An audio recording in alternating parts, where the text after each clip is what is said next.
तो जैसा कि हमने इस वीडियो के पार्ट 1 सीरीज में देखा था कि जिस पल हम अपने बायर्स को समझ जाते हैं उसी वक्त हमें पता चल जाता है कि हमें मार्केट कहाँ करना है, उनसे कैसे बात करनी है अपने प्रोजेक्ट के रिगार्डिंग, और हम क्या क्या कर सकते हैं कि कम्युनिटी के अंदर ट्रस्ट बिल्ड हो। तो चलो अब देखते हैं कि ट्रस्ट प्लस कम्युनिटी कैसे बिल्ड हो सकता है। तो भाई जी, सबसे पहले हमारे सामने आता है सोशल मीडिया। NFT के मामले में देखा जाए तो ट्विटर अभी हॉटस्पॉट है।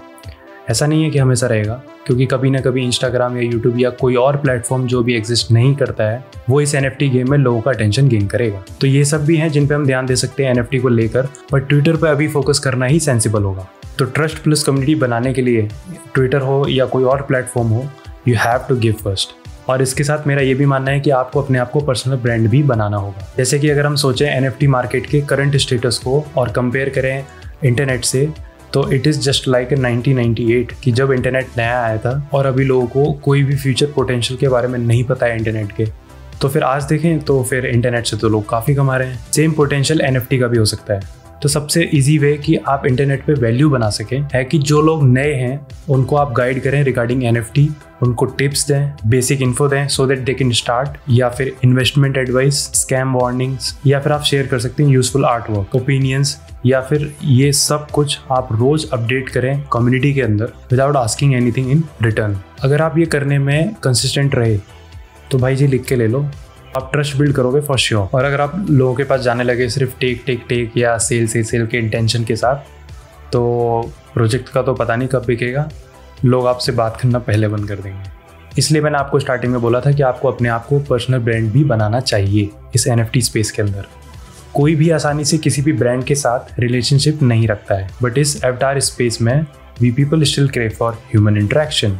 इसलिए आपका प्राइम फोकस पर्सनल ब्रांड होना चाहिए और उसके साइड बाय साइड आप अपना प्रोजेक्ट भी रन कर सकते हैं। ऐसा नहीं है कि आपको यही करना है जो मैं बता रहा हूँ, बट आई थिंक कि ये सबसे आसान तरीका है ऑनलाइन अथॉरिटी बनाने का। तो अगर आप आर्टिस्ट हो तो आप खुद में एक पर्सनल ब्रांड हो, and being a human it plays massive part of creating such community. So just be yourself, share your creative projects and give back to community, जिससे एक आर्टिस्ट का सपोर्ट हो। अगर आप चाहते हैं कि मैं आपके साथ शेयर करूँ एक लिस्ट जिसमें बहुत सारे एक्टिव कम्युनिटीज़ हैं NFT के रिगार्डिंग, तो आप कमेंट में पूछ सकते हैं। I will update in the description, और या फिर मैं पिन कर दूंगा कमेंट में। I think definitely it's gonna help you, क्योंकि इससे आपको ग्राउंड रियलिटी पता लगेगी, how do they run the community, how do they collaborate and how do they share the projects to the community.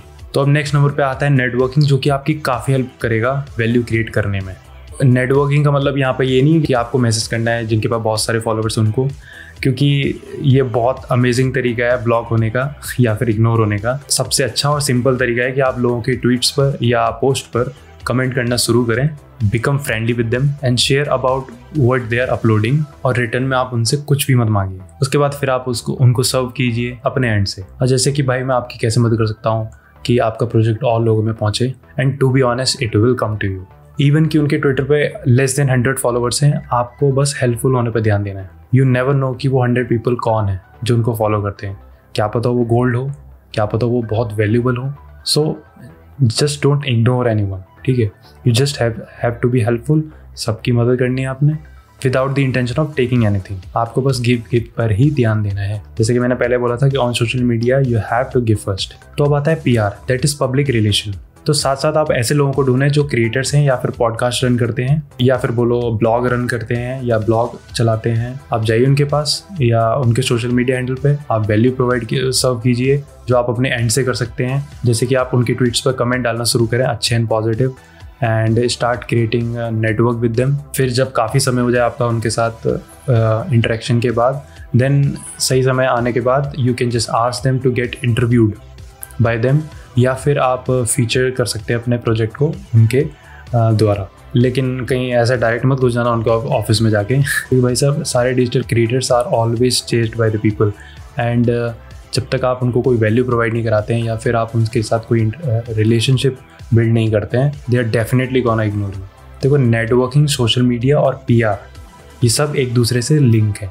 तो अगर आप लॉन्ग टर्म माइंडसेट के साथ कंसिस्टेंट रह पाए तो पक्की बात है कि आप भी सेल बनाओगे, स्पेशल रिलेशन भी बनाओगे विद ट्रस्ट, और बोलो तो आप पक्का कुछ स्पेशल ही करोगे। तो भाई जी, अगर आप और जानना चाहते हैं NFT के बारे में या फिर कुछ और सीखना चाहते हैं तो बस आप जुड़े रहिए मेरे साथ, क्योंकि नेक्स्ट वीक में एक काफ़ी इंटरेस्टिंग टॉपिक लाने वाला हूँ जिसके बारे में आई थिंक इंडिया में कोई बात भी नहीं कर रहा है रिगार्डिंग NFT। तो भाई वेट किसका कर रहे हो, सब्सक्राइब कर लो यार। ओके फिर, be creative, stay safe, bye bye.